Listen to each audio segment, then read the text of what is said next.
What's up, Yang Gang? Ghost for Yang here, and we are doing another book review as per usual on this channel. Today, we, the Yang Gang, are going to be taking a look at Cory Booker's book, United: Thoughts on Finding Common Ground and Advancing the Common Good. This book was originally published in February of 2016, 3 years into Cory's tenure as a senator from New Jersey. It's an autobiography, but laced throughout with stories that Cory considers to be examples of how we're all united in this country. His intentions here are to find areas of common ground and show that we all genuinely succeed or fail together. His rhetoric at time evokes Dr. Martin Luther King, how none are free until all are free. And the book is filled with quotes from Zora Neale Hurston, W.B. Du Bois, Gandhi, Nelson Mandela, and the like. It's ultimately an inspiring call to common ground and one that rests heavily on Cory's Christian faith. So, first off, this book got me fired up. Cory Booker is an incredibly charismatic individual, and that charm comes through in his writing. His physical and intellectual prowess, matched with his passion for life and community, are infectious. It's easy to see why some have given him a label as a new Obama.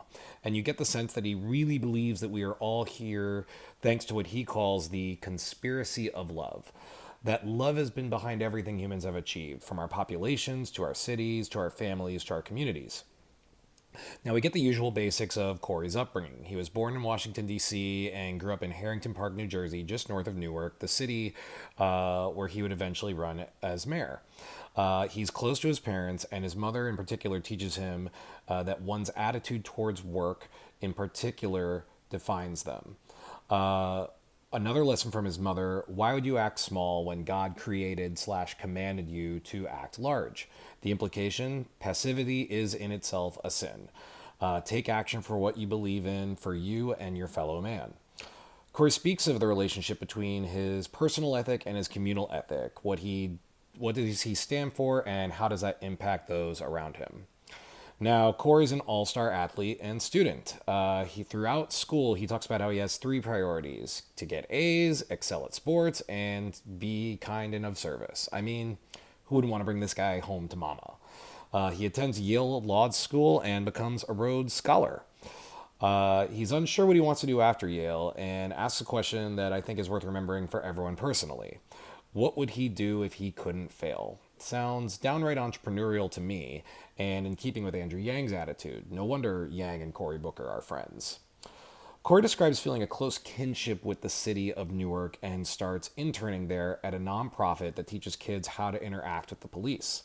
As Cory becomes more involved in the city's politics and comes aboard the city council, he develops a close but challenging relationship with resident Miss Virginia Jones.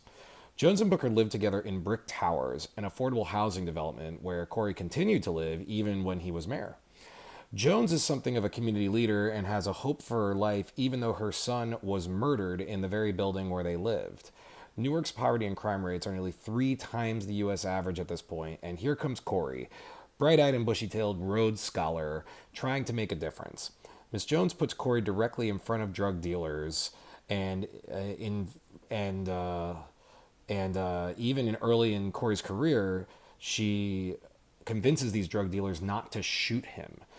Cory's life has afforded him some privilege, and it's only through these interactions that he starts to unite with the downtrodden in the community. When Cory starts to feel beaten down by the problems of the city, Miss Virginia Jones tells him something that he never forgets, and I'm going to quote this directly.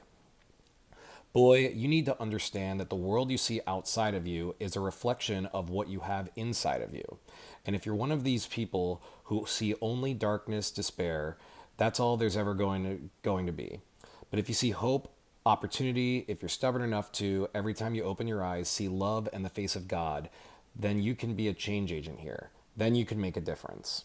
This relationship with Miss Virginia Jones is one of the defining mentorship relationships that Cory has in his entire life.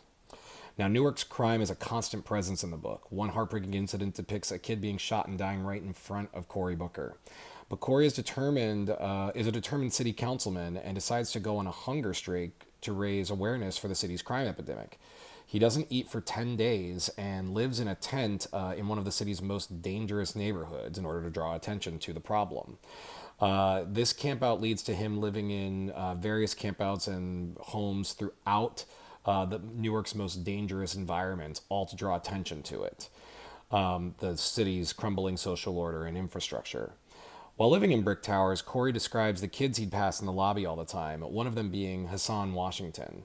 Usually there was a smell of weed, which Cory would insist they get out of the lobby. He'd take them to the movies and the like, but when he gets elected, he becomes more and more insulated from these people, both because of the demands of his job and because of the need of security that his team implements.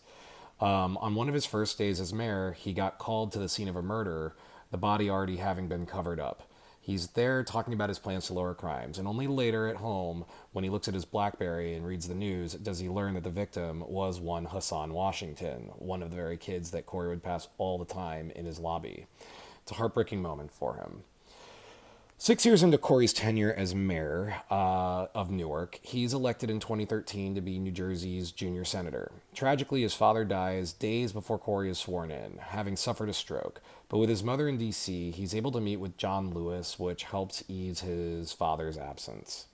The final third of the book is devoted to statistics that are becoming all too familiar regarding the racial unfairness in America. A white person has a 1 in 17 chance of being jailed in their lifetime in this country. For a Latino, it's 1 in 6, and for blacks, it's 1 in 3. And prisoners come out as second-class citizens. The United States has 25% of the world's prisoners. Much of this is due to aggressive crime legislation in the early 90s, which in retrospect may not have helped to clean up our streets, as historical trends were already trending downward.